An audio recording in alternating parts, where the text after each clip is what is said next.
to drink and do drugs, which I really wasn't into. I was just a kid. And even to this day, I probably drank 10 beers my entire life.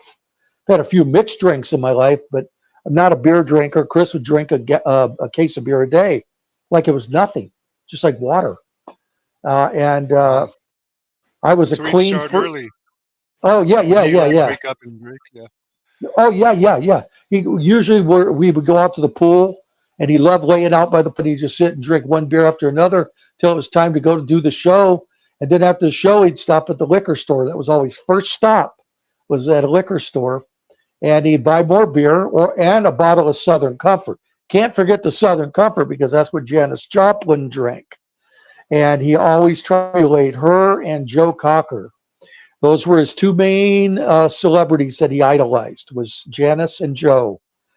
And both of them were known for their drugs, unfortunately. Talented, but drug abusers, probably alcoholics and everything else that goes with it. But it was crazy, absolutely crazy.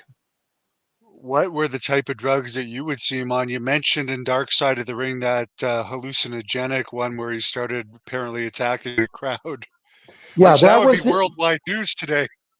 Oh, yeah, yeah, yeah, yeah, yeah. Yeah, that would be a promoter's worst nightmare with lawsuits. Luckily, this is again 1975 in Arizona. The fans here, they probably didn't even know what a lawyer was.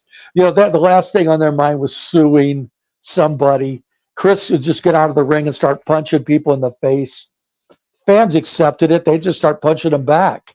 It was just a different time period. And You're lucky uh, to have experienced that in a way. well, yeah, I mean that's why I don't have any regrets for the time I spent with Chris because it it it helps you grow up. I mean, again, every night you're with Chris was something life threatening or something that could mess with your freedom. You know, You I mean, you I could mentioned still be sitting in jail if I would have run him over that night. You know? yeah, definitely.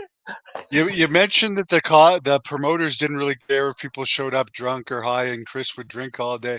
Would it be common to like show up backstage and maybe 15-20% of the wrestlers are on something and it's just Yeah, normal? yeah. It would happen a lot, and a lot of promoters. You got to remember too. Maybe not Nick Goulas quite so much, but because he'd been around it for so many decades. But a lot of promoters were intimidated by Chris.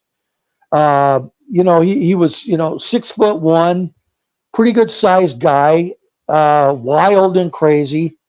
He could talk his way into a fight and out of a fight. He knew how to throw a punch, and I think that like the promoter in Phoenix was very intimidated by him. It didn't really surprise me to hear that he went out laying in an alley somewhere, just kind of like giving up on life and in his mind wanting just to be happy and free and doing drugs and escaping reality.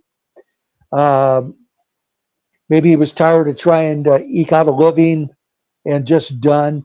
I'll tell you, I was surprised. Uh, it actually almost brought me to tears in the show Dark Side when I saw the pictures of Chris toward the end of his life, all skinny. He had just stopped working out, obviously, but his arms were as bone thin as mine was when I was in Tennessee. He had just given up on working out, and Chris was always trying to hit the gym and doing bench presses, trying to get a little bit of thickness on his chest and arms, always. And I could see that he had given up on all of it.